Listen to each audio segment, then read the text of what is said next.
Buenas tardes, estimados alumnos. Vamos a dar comienzo a lo que es la clase del día de hoy. Vamos a hacer un pequeño retroceso a lo que es el tema avanzado en la anterior clase, donde describíamos, definíamos, veíamos un pequeño vistazo a lo que es los documentos mercantiles, que es la materia que vamos a ir abordando a lo largo del semestre, ¿no? Decíamos que los documentos mercantiles nacen ante la falta de valor que suponía la palabra en la antigüedad, ¿no? Ante esta falta de valor que se da a la palabra es que nacen esos documentos para hacer constatar que hubo pues un compromiso previo. Y también ante la complejidad de las actividades mercantiles en el mundo más globalizado, ¿no? Entonces de ahí nace lo que son los documentos mercantiles. También habíamos dicho que bueno, en el mundo moderno, con las empresas que cada vez son más grandes, su justificación y su importancia está respaldada, ya que los documentos sirven como soporte y respaldo de las operaciones que realizan estas empresas, ¿no? El objetivo de los documentos decíamos que es de sustento y respaldo. ¿De qué? De las transacciones, hechos económicos, de carácter comercial, etc. También decíamos que los documentos mercantiles sirven a lo que es la contabilidad para efectuar un rol de control en las empresas.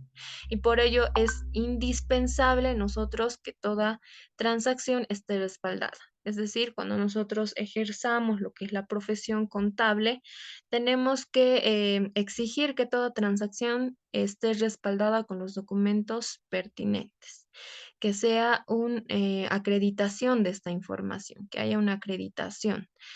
¿Por qué? Porque puede que en posibles controversias a las que esté sujeta la empresa nos ayuden en el tema de pruebas, ¿no? Que la empresa está cumpliendo con lo que es legalmente aceptado, ¿no? Con los aspectos legales correspondientes, ¿ya? Todo esto ya lo habíamos abarcado, solo estamos dando un breve repaso. También decíamos que los documentos mercantiles son los comprobantes en los que está basado el movimiento mercantil de las empresas individuales o sociedades.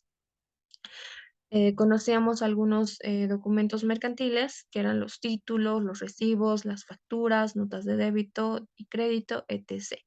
Que todos esos documentos se concentraban en lo que es el departamento de contabilidad, donde un profesional contable obtenía los datos necesarios para luego procesarlos en lo que es la información contable y finalmente obtener como resultado lo que son los estados financieros, ¿no? Que es el objetivo de la contabilidad. Hacemos un hincapié entre lo que es las empresas, que son ya empresas mucho más grandes, que tienen la necesidad o la mayor necesidad de usar esos documentos a lo largo de sus transacciones comerciales y contables. También señalábamos lo que es la importancia, siempre haciendo hincapié en lo que es la contabilidad, ¿no? Siendo un auxiliar de la contabilidad. Y certificábamos su importancia en lo que es las anotaciones en los libros de contabilidad, probar un hecho desde un punto de vista legal, conflicto de intereses, etc. Ya vamos a dar continuidad. Todo esto ya se abarcó. Seguimos con la importancia de que se han creado reglamentos internos propios para la expedición de estos documentos en las empresas. También señalamos lo que es las funciones que abarcan los documentos contables, mercantiles, que decíamos que tienen una función contable. ¿Por qué decíamos que era una función contable? Porque nos otorgaban datos necesarios para efectuar el registro contable. También decíamos que tenían una función de control porque identifican e individualizan a las personas que intervienen o a las partes involucradas en su emisión para, bueno, finalmente establecer lo que son las responsabilidades. Y también decíamos que tienen una función jurídica que constituye un medio probatorio ante cualquier hecho o un conflicto que tenga la empresa, ¿no? Seguimos en lo que son las clases de documentos. Decíamos que habían 2 clases de documentos mercantiles, que son los documentos negociables y los documentos no negociables. Documentos negociables, que veíamos que eran desde el punto de vista del endoso, que pueden endosarse, pueden descontarse en una entidad financiera. Entre los más conocidos y que son de circulación a nivel nacional, decíamos que era la letra de cambio, el pagaré y el cheque. Luego seguíamos con su contraparte, que son los documentos no negociables, que contrario a los documentos negociables, estos no pueden endosarse, no pueden transferirse y son propios de la contabilidad para los registros contables y también para, bueno, formar parte de lo que son las pruebas ante un conflicto que pueda tener la empresa, ¿no? Y también demostrando la realidad de la operación mercantil frente a terceros y la legalidad de la misma. Entre los más comunes decíamos que era el recibo y la factura. Ya seguimos con lo que es la siguiente lámina. Esto ya lo abarcamos. Recalco, por favor, para las personas que quizás sea la primera clase que están siendo partícipes. Ya, la clasificación general de los documentos mercantiles, decíamos que se dividía en negociables, no negociables. Esta ya es una clasificación más general, poniendo en los negociables la letra de cambio, los pagarés, cheques. No negociables, recibos, facturas, vales, notas de remisión, notas de abono, notas de crédito. Todo esto lo vamos a ir abarcando como tema propio en los siguientes temas. También hacemos un hincapié en lo que es la clasificación según su origen, es decir, dónde se originan esos documentos que decíamos bueno, internamente, cuando son elaborados en la empresa, pueden salir y ser enviados fuera de ella y son de circulación al interior de la empresa. En clasificación según su origen, vemos también lo que es los documentos de orden externa, que son elaborados por terceros y que son enviados dentro de la empresa. Su conservación de estos documentos es de obligatoriedad legal. También veíamos algunos aspectos formales de los documentos mercantiles, diciendo que actúan como elemento de entrada de la información de la empresa, ¿no? Nos recalcan la legalidad de los mismos y de las actividades que puede realizar la empresa. Permiten ser necesarios ante la prueba de existencia en determinadas transacciones y condiciones inherentes, como controversias con terceros que pueda tener la misma empresa. A requerimiento de Estado, bueno, a través de lo que es el Servicio de Impuestos Nacionales, Contraloría General y otras entidades que así lo requieran. Seguimos con la siguiente lámina. Hablábamos de cómo es que nacen estos documentos, ¿no? En qué momento se dan. Y aquí teníamos un pequeño ejemplo de donde salían 6 documentos mercantiles, empezando por la solicitud de cotización, nota de pedido, y todos estos documentos se efectúan tanto por el comprador como por el vendedor. Bueno, aquí habíamos quedado la anterior clase y esto era un trabajo que tenían que hacerlo para el día de hoy. Sin embargo, hoy día vamos a dar cuáles son las respuestas a estas transacciones, ¿no? La primera transacción nos dice, se recibe efectivo del cliente Toledo. Ya como se está recepcionando lo que es efectivo, representa un ingreso para lo que es la empresa. El comprobante va a ser de tipo ingreso. Y el documento que debe respaldar este ingreso va a ser el recibo de caja. Por el mismo comprobante que es de ingreso, va a ser recibo de caja ingreso. La siguiente transacción va a ser un depósito de efectivo a una cuenta corriente. Como esa es un depósito, representa una salida de efectivo para la empresa. Entonces el comprobante va a ser de egreso.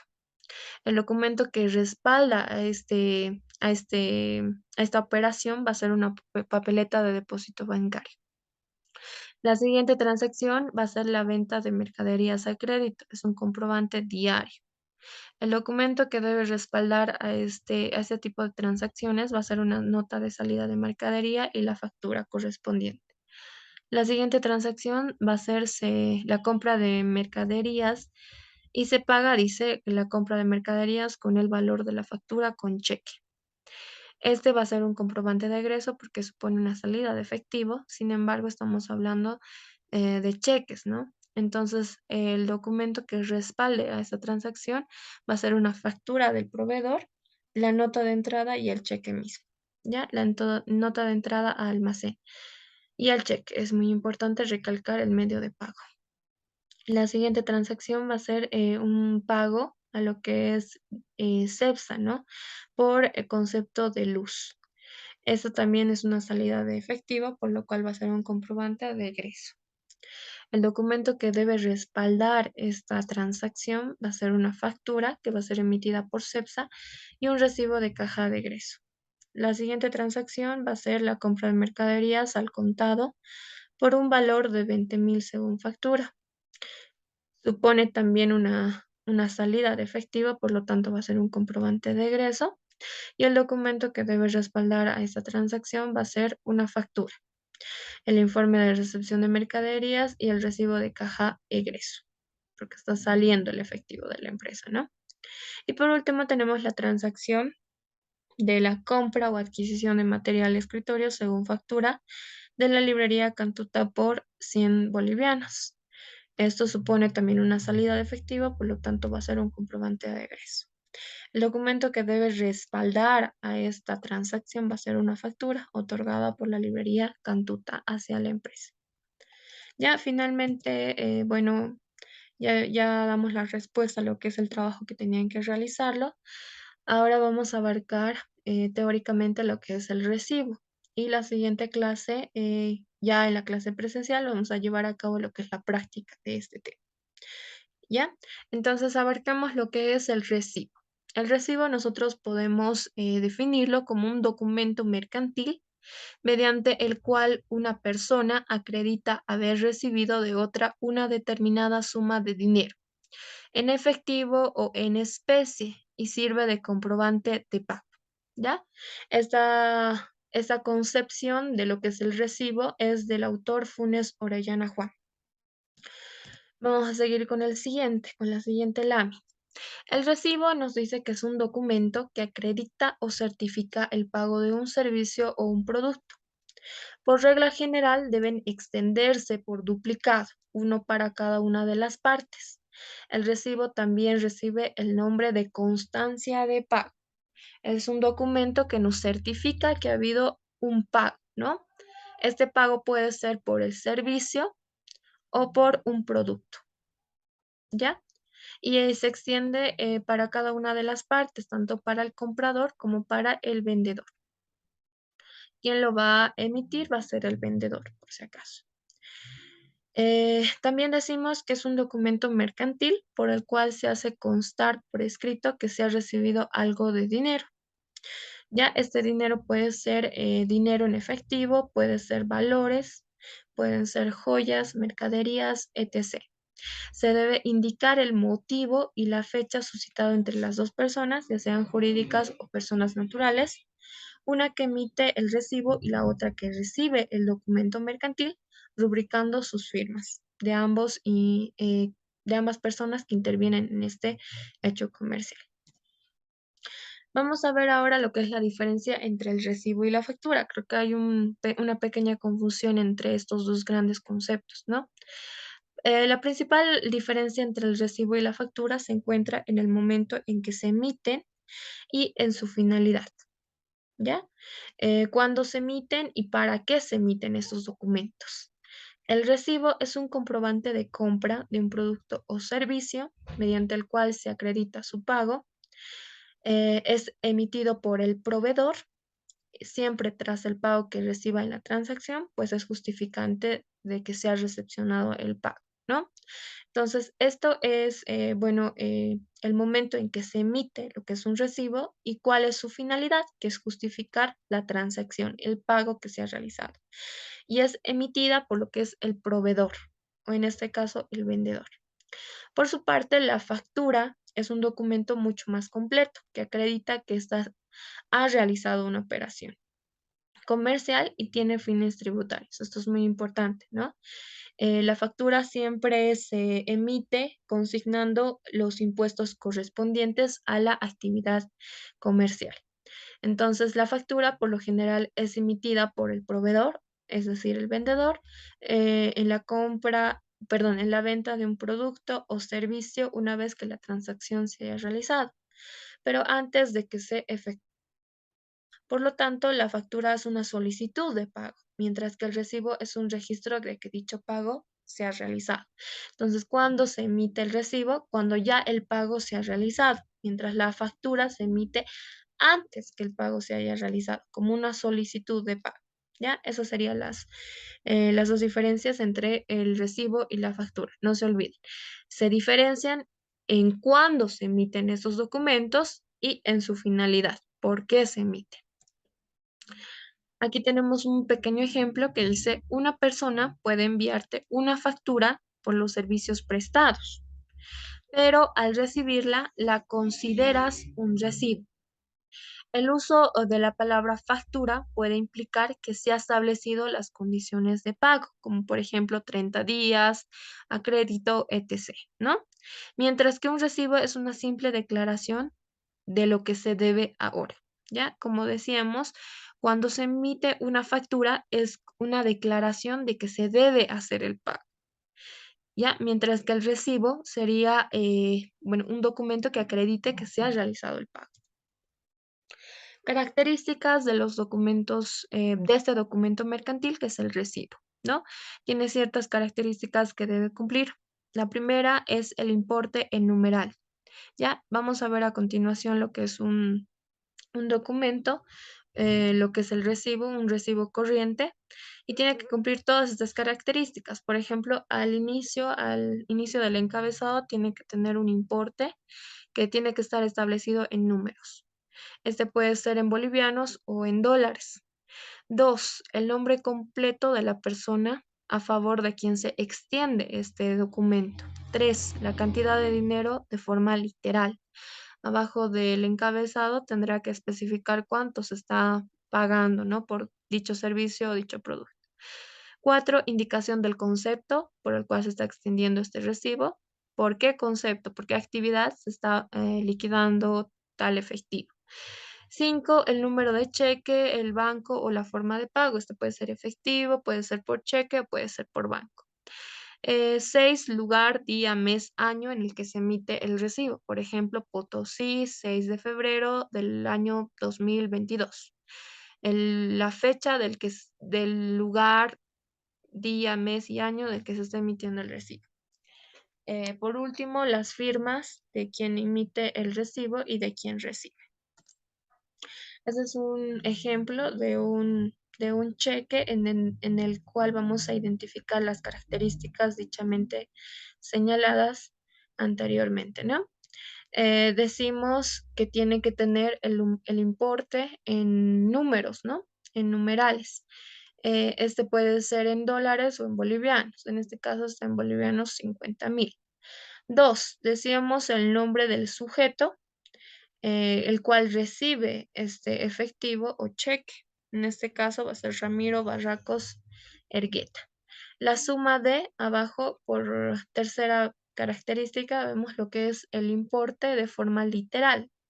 Aquí veíamos el importe de forma numeral y aquí el importe de forma literal, 50.000 bolivianos. Abajo, como cuarta característica, vemos lo que es el concepto de dicho recibo, que en este caso va a ser el pago de una deuda por la compra de mercadería según factura XX. Ya, como quinta característica tenemos el método de pago. Se está extendiendo este recibo en efectivo, entonces se señala que es en efectivo. Si fuera por cheque, se señalaría qué tipo de cheque, el número de cheque, y si es banco, bueno, la boleta de depósito, el número de la boleta. Como sexta característica, tenemos lo que es el lugar y la fecha de la emisión del recibo, en este caso Santa Cruz, 30 de noviembre, ¿no? Se está empezando por el lugar y la fecha de la emisión. También el año, en este caso podríamos poner 2022. Séptima característica va a ser la firma del cajero. Puede ser que tengan las dos firmas, ¿no? Del recibido y la firma del que está emitiendo el recibo. En este caso solo está la firma del recibo. del cajero, que es el que está emitiendo lo que es el recibo. Vamos a ver ahora lo que son las clases de recibos, que se divide en 4: recibos de carácter corriente, recibos de caja, recibos de alquiler y recibos de depósitos bancarios. Ya vamos a ver cada uno con sus características y conceptualizaciones. Recibo corriente. El recibo corriente es un documento mercantil que no tiene una relación con la actividad comercial. Este tipo de recibos no tiene validez legal ni impositiva. Ya es un recibo que sirve como constancia de que se ha efectuado un pago, ¿no? Que es la finalidad misma del recibo mismo, ¿no? No es de carácter impositivo, como lo son los otros tipos de recibo. ¿Ya? Este recibo puede ser emitido por cualquier persona y puede ser adquirido en cualquier imprenta o librería, ¿no? No tiene un carácter impositivo, por lo tanto no tiene una relación tampoco legal. Ahora vamos a ver lo que es el recibo de caja. Ya este recibo es un poco más importante que el anterior. Este sí tiene una validez legal, ¿ya? Se divide en 2 tipos de recibos de caja: recibo de caja ingreso y recibo de caja egreso. El recibo de caja ingreso se conceptualiza como emitido para respaldar la recepción de efectivo o cheque por pago de clientes. Respalda lo que es la recepción, lo que es el ingreso de efectivo o cheque, ya al contado o cobranzas a cliente u otros deudores. Es decir, es un documento en el cual quien firma reconoce haber recibido dicha cantidad efectuada en el recibo. Que en el mismo se va a expresar por qué concepto se ha recepcionado lo que es este dinero o cheque, ¿no? Este recibo cumple con la finalidad misma de lo que es el recibo en general, ¿no? Recepciona o da lugar a dar a conocer que se ha hecho o se ha recibido una cantidad de dinero. Ahora vemos un ejemplo de lo que es un recibo de caja, ¿no? También tiene las mismas características generales de las que tiene que tener un recibo. Teníamos el importe de forma literal, a nombre de quién se ha recibido, la suma de forma literal. También tenemos el concepto, por qué motivo se ha recibido este dinero, el método de pago, que en este caso es efectivo, puede ser efectivo, cheque o banco. Finalmente, el lugar, el día, la fecha en el cual se ha emitido este recibo y la firma del cajero. Ya vamos a ver el siguiente tipo de recibo. Estamos en recibos de caja. Recibo de caja egreso es un documento que respalda el desembolso de efectivo por pago de factura de compra de bienes y servicios al contado o pago de deudas de la empresa o casa comercial. Este documento va a certificar que se ha emitido o ha habido una salida, un desembolso de efectivo por pago de factura de la compra de bienes o servicios, ¿no? Este puede ser al contado o a crédito. Vamos a ver de igual manera un recibo de caja de egreso. También tiene las mismas características que tenían los anteriores recibos, ¿no?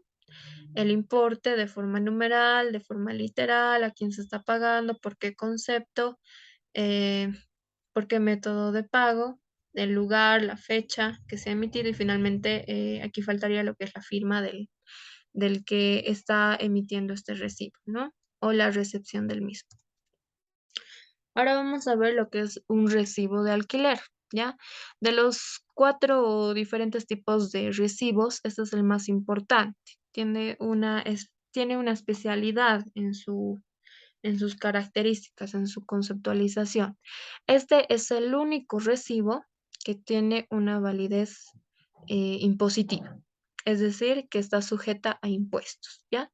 En nuestro país, los alquileres mismos, la actividad económica de alquiler, son sujetos a impuestos, es decir, que deben expedirse un recibo de alquiler o recibo oficial de alquiler de forma obligatoria.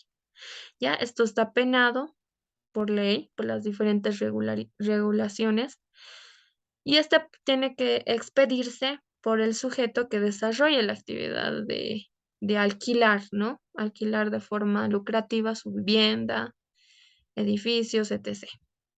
¿Qué será este documento? Va a ser de de igual característica que lo que es una factura. En realidad es una factura, pero no recibe el nombre de factura, sino de recibo de alquiler, ¿ya? Pero tiene las mismas características de una factura. Solo no es considerada factura como tal porque tiene el nombre de recibo de alquiler. Cuando se emite, en el encabezado debe decir recibo de alquiler y no factura, pero tiene las mismas propiedades. Ahora, ¿quién es responsable de emitir este recibo de alquiler? El propietario del bien que esté alquilando, del bien inmueble. Este propietario debe obtener un número de identificación tributaria, es decir, un NIT, ¿no? ¿Cómo lo obtiene?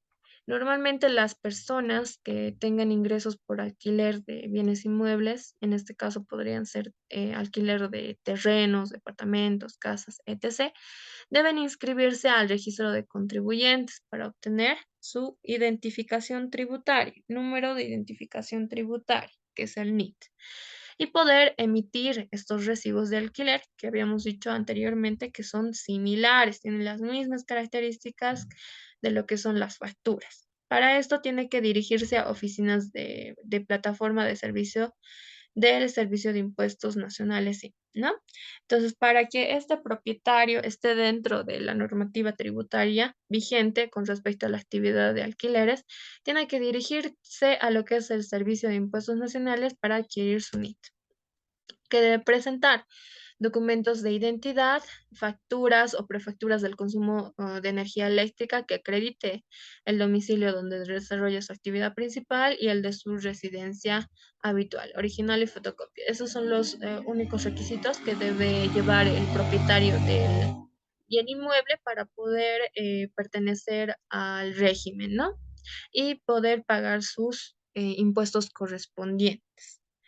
¿Ya? Impuestos, sin embargo, o sea, el propietario del bien inmueble para poder otorgar los recibos que son equivalentes a lo que es una factura, tiene que apersonarse sí o sí a impuestos para que le entregue recibos oficiales. O sea, no se puede ir a comprar cualquier recibo, cualquier talonario de recibo y emitirlo, ¿no? Tiene que estar autorizado por impuestos para poder entregar a las personas a las que alquila su inmueble.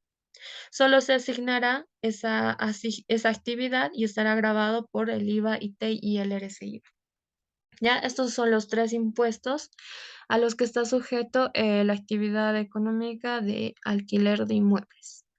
¿Ya? Entonces tiene que sí o sí el individuo que lucra mediante esta actividad, dirigirse a impuestos para que le otorguen recibos oficiales, ¿no? Estos recibos van a estar ya dependiendo del número donde comienza, donde termina y van a ser previamente controlados por lo que es impuesto, ¿ya? Para que no haya una evasión de lo que son los impuestos a los que está sujeto.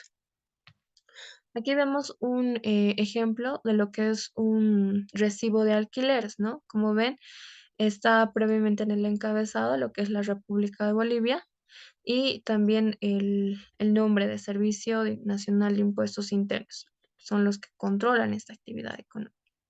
Ya vemos el número de recibo de alquiler. También vemos las características de lo que son los recibos generales. El importe dado de forma numérica. Vemos lo que es el nombre de a quién va dirigido el recibo, la suma, el importe de forma literal, el concepto. Aquí vemos diferentes características o conceptualizaciones de lo que es los alquileres, que pueden ser habitaciones en el primer piso, departamentos, oficinas, almacenes, garajes, distintos tipos de alquileres, ¿no? Que se dan en un inmueble. Entonces se va especificando qué tipo de alquiler se está dando. Finalmente tenemos lo que es el lugar y la fecha donde se ha expedido este recibo. Tenemos también las firmas correspondientes, que en este caso van a firmarlo tanto el propietario del inmueble como también el inquilino, ¿no? En este caso, el que está pagando por el alquiler, ¿ya? Si se dan cuenta, este tipo de recibos ya es un poco más formal, el detalle del recibo. También presenta las mismas características que los anteriores, pero ya está emitido por una entidad pública, que es Servicio Nacional de Impuestos. Entonces tiene un carácter ya más legal. Este también es otro tipo de recibo de alquileres, ya es un poco más antiguo de lo que es el anterior, pero de todas maneras igual sigue con el mismo orden y patrón y características de lo que es un recibo general. Ahora vamos a ver bueno, los impuestos que anteriormente vemos que regulan lo que es la actividad de alquilar, ¿no? Alquilar inmuebles. Está sujeto al impuesto del IVA, que es el impuesto al valor agregado, al impuesto a las transacciones, que es el IT, y al régimen complementario RC-IVA, ¿ya? Estos tres impuestos tienen que ir cancelándolos, ya sea de forma mensual o trimestral, los sujetos que practican esa actividad económica, la de los alquileres, ¿no? El impuesto al valor agregado IVA, comencemos por este, que como ya lo conocen y lo han visto en la materia de contabilidad básica, este impuesto tiene una alícuota del 13%, ¿ya? ¿Por qué se paga el impuesto del valor agregado? Se paga por ingresos percibidos por concepto, en este caso, de alquiler de inmuebles, ¿ya? Se descuenta la compra de bienes o servicios relativos a la actividad de alquileres, por ejemplo, refacciones del lugar alquilado, respaldos con facturas emitidas con su número de NIP y mínimamente su primer apellido, ¿ya? Todas las facturas que el propietario del inmueble vaya eh, consumiendo a lo largo del mes con respecto, pero propio a la actividad que está originando, que son los alquileres, pueden descontarse al impuesto del valor agregado, ¿ya? Estos sí pueden descontarse, pero netamente tienen que ser facturas relacionadas a la actividad de alquileres. Por ejemplo, aquí poníamos refacciones del lugar del alquilado, ¿no? Refacciones para la casa, para la vivienda, para el edificio, etc. El formulario bajo el cual tiene que presentar lo que es el impuesto al valor agregado va a ser el formulario 200. Y ahí va a poner sus respectivas facturas para que se haga un descuento, para que paguen menos.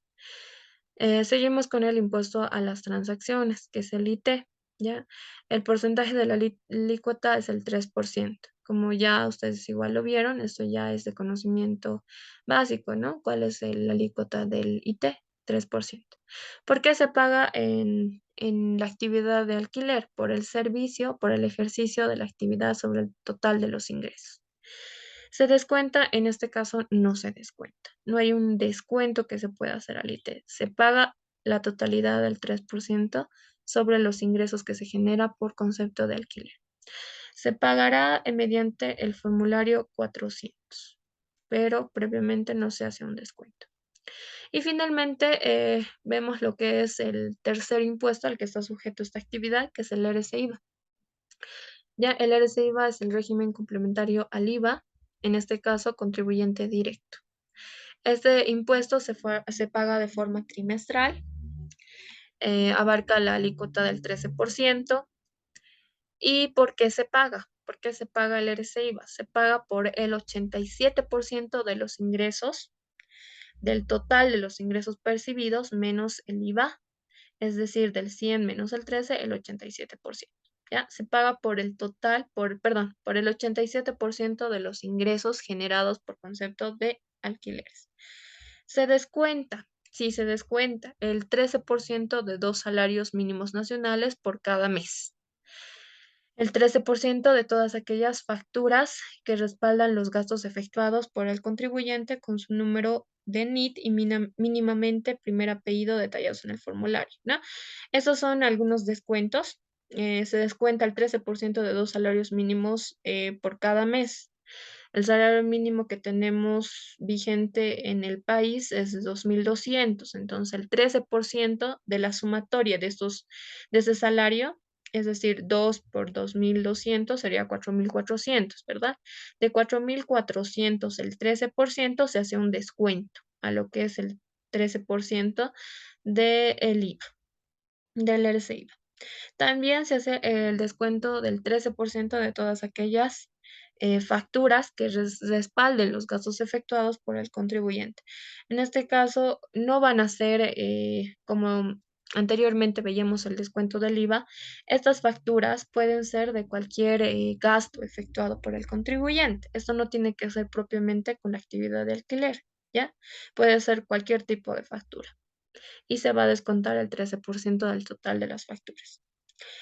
Se hacen unas pequeñas aclaraciones con respecto a este impuesto. Por ejemplo, las entradas de espectáculos públicos, tarjetas de teléfono y otros similares no requieren nombre ni número de NIT. En este caso, estas facturas emitidas por espectáculos públicos o tarjetas de teléfono no son efectas para descontar el 13%. Facturas de servicios públicos, luz, agua, teléfono, etc., pueden estar emitidas a otro nombre, siempre y cuando la dirección declarada por el contribuyente sean las mismas. Es decir, que son admitidas para el descuento facturas que sean emitidas tal vez a otro nombre, siempre y cuando esté declarada con la dirección declarada por el contribuyente. Tienen que tener la misma dirección para poder emitir el respectivo descuento. Y finalmente, el formulario bajo el cual se emite o se paga este impuesto es el 610. ¿Ya? Con eso, bueno, daríamos conclusión a lo que es la clase del día de hoy, para que la siguiente clase vayamos abarcando lo que es el tema práctico. Vamos a hacer un ejemplo de este recibo. Vamos a abarcar desde el tema contable y vamos a hacer también cómo van descontándose, cómo van formulándose los diferentes impuestos a esta actividad, ¿no? Y cómo vamos descontando de estos los diferentes porcentajes de alícuota. Entonces vamos a ir eso abarcando en el tema práctico. Vamos a llevarlo a cabo la siguiente clase y con eso concluiríamos, para no abarcar más lo que es el tema práctico, la clase del día de hoy. ¿Ya? La siguiente clase no se olviden, por favor, traer su calculadora, traigan también su cuaderno. Ya pueden estar efectuando en el tema del álbum lo que son los diferentes tipos de recibos. Pueden estar buscando recibos en internet, pero que sean propiamente de los tipos que ya hemos abarcado, ¿ya? Sin más que decirles, me despido. Espero que tengan una tarde muy productiva y un resto de jornada también productiva. Hasta luego.